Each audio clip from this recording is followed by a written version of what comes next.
Can you imagine living in a house made entirely of steel? Well, in the late 1940s, that was the dream of a Chicago entrepreneur who wanted to solve the worst housing shortage in the nation's history with affordable homes made out of prefabricated steel panels.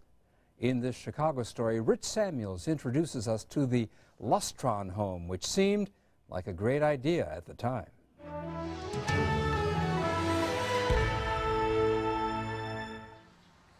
On the internet, Scott Vargo, a product designer by profession, calls himself the lunchbox dweller.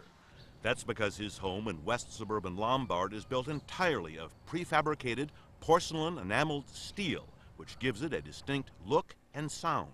Listen.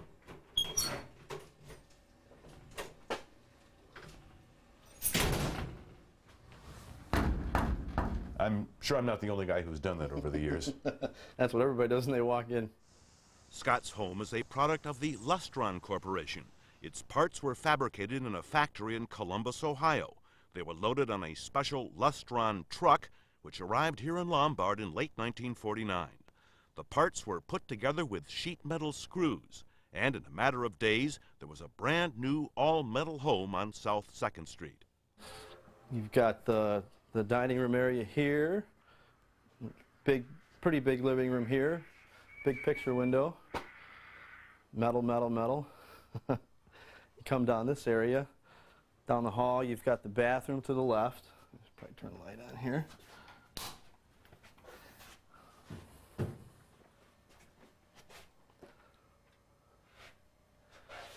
And then the two bedrooms are back this way. You've got the master bedroom here, which has a built-in desk unit, all kinds of built-in storage up above. Lots of space there. You've got a closet here that's had all the stuff removed from it and makes it easier to get at your clothes. And you'll see the other closet when we go in the other room. It's kind of restricted.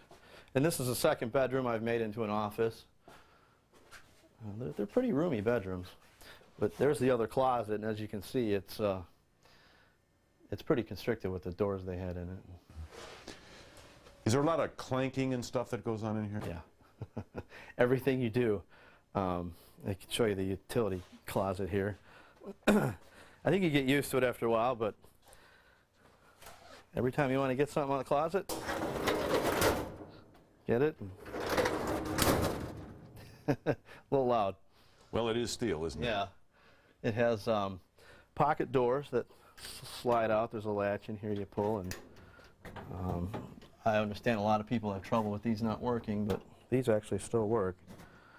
And the problem is if you slam the door, it bounces off the track, and then the door falls down. The door weighs probably 80 pounds. You have someone yelling for help in the door or behind the door. This house of steel turns 55 later this year.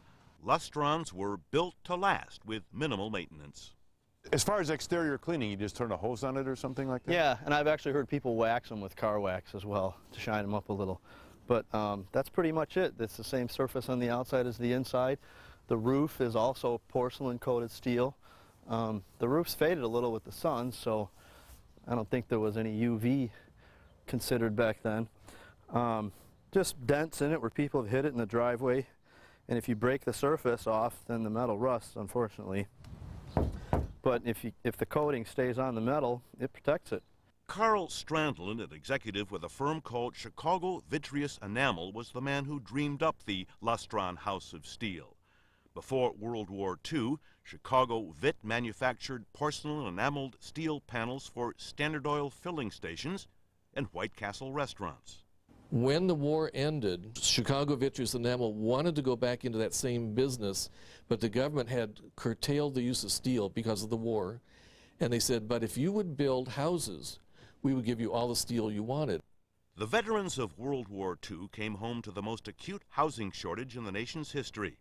Carl Strandlin figured that prefabricated steel houses could solve the shortage. He put a prototype on display in southwest suburban Hinsdale in 1946.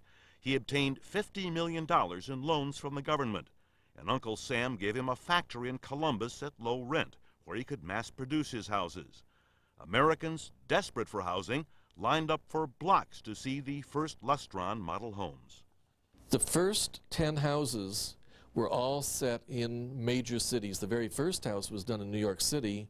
Then they did Washington and Milwaukee and Chicago and so on, Des Moines. They would present it as a thing to walk through and sign up for if you wanted it. There was a man in Cedar Rapids that went to the model house. He saw it on a Sunday. He ordered one on Sunday. This is very unusual. He already owned property. They put the slab in on Tuesday.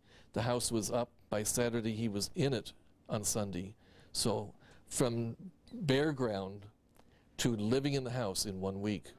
A young Chicago family drives down to Park Forest, Illinois. In the post-war community of Park Forest, plans were made to build 2,000 Lustron homes, but not one was built there. Lustron had claimed it could manufacture parts for 450 houses a day, but the factory could barely crank out 30, and production costs were far higher than anticipated. In the fall of 1949, Strandland told a congressional committee that Lustron was losing millions of dollars a month, which of course was taxpayers' money. The press portrayed Lustron as a massive boondoggle. Strandland stood by helplessly as Uncle Sam pulled the plug on Lustron early in 1950. Reconstruction Finance Corporation called all the loans and they foreclosed on the company. Strandland claimed bankruptcy, so you had this being argued out in 2 courts. It actually took 2 additional years from 1950 before it was finally settled. By the time it was settled, they had already cleared the factory of all the equipment and they were building jet airplanes for the Korean War. Only 2,500 Lustron homes were ever built. Lombard, as it turns out, has the largest concentration of them anywhere. Tom Fetter's fascination with the failed Lustron dream dates back to when his daughter some years ago decided to make Lombard's Lustrons a high school history fair project. And so we listed the houses, we took the model, the color, we actually visited a house and went inside and saw all the attributes, and then I made a model house in HO scale for her and she got an A, and that was the end of her interest. This is that HO house, HO scale house that I built for my daughter. The roof lifts off and you can now see the interior of the house. Tom Fetter's interest in the Lustron continued. 2 years ago, he published the definitive book on the Lustron. His goal is to personally eyeball all of the roughly 25 Lustron homes that were ever built before Lustron went bust. How many Lustron homes have you seen? I'd say close to 1,800. I've been all through the East Coast. I've been to Boston, New York State, down into South Carolina, North Carolina. Each Lustron home Tom has seen, he photographs and catalogs. This is up near Lincolnshire. There are a dozen houses in a circle right near the Marriott Hotel, and each one of the houses, this is house number 1 and number 2 and number 3. Some might say that given the fact that all Lustrons are essentially the same, if you've seen one Lustron, you've seen them all. But Tom Fetters will not rest until he has in fact seen and cataloged them all.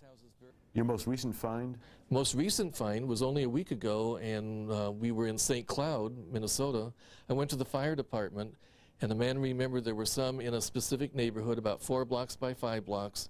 We cruised the streets, found it, talked to the lady. She said it was the only house in town. So we documented it. It was a 2-bedroom gray house, and we knew that that was it for the town. We moved on. But I came down to Rock Island on the return, and we found a green Lustron house, and that's unique. We've only found 2 in the entire country. Changing demographics and changing tastes, not only here in Lombard but nationwide, have put the surviving Lustron homes in a certain amount of peril. Though the American family today is smaller, the American family today wants a bigger house. And guess what? The Lustron is pretty small. In Lombard, a number of recently built and relatively large homes now stand where Lustrons used to. Tom Fetter's records chronicle some of the teardowns. How do you feel when you see one of these torn down? Oh, it hurts. It hurts, and we're losing them here in Lombard. We've lost 5 in the last couple of years, but it's not that they're picking on Lustrons particularly. It's all the small houses in our town are subject to being torn down to build the 3-story monster houses. However you characterize the Lustron replacements, more are on the way. In some respects, what seemed great in 1948 when any new house was a great house is not so great in the 21st century. Drafty in the winter. You really have to seal the place up pretty well and put the plastic over the windows and all that to keep the drafts out. But Scott Vargo, who races slot cars as a hobby, does have one advantage when he's done playing in his house of steel. It makes for easy storage of your cars, being that this is the exterior wall. And Scott's house, like all Lustrons, has something that your house lacks, a serial number stamped in the factory. And he has an archaeological bonus. When we originally cleaned the house when we moved in here, we had to take out these panels to get behind the door headers. And as we removed this one, we had found that the original owners had written their names and birth dates and the day they moved into the house. Actually, it says family moved in 12/30/49. And not long thereafter, they snapped a photo of the home of their dreams. More than half a century later, the residents of Lombard have bigger dreams when it comes to homes. You'll still find Lustrons in Lombard, but some of them are not long for this world. For Chicago Tonight, this is Rich Samuels. Lustron had hoped to build its homes in the former Dodge aircraft plant on Chicago's southwest side, but automobile designer Preston Tucker got there first. Lovers of classic cars will remember that Tucker built only 51 of his innovative automobiles before he was forced out of business. Another visionary who couldn't quite turn his dream into reality.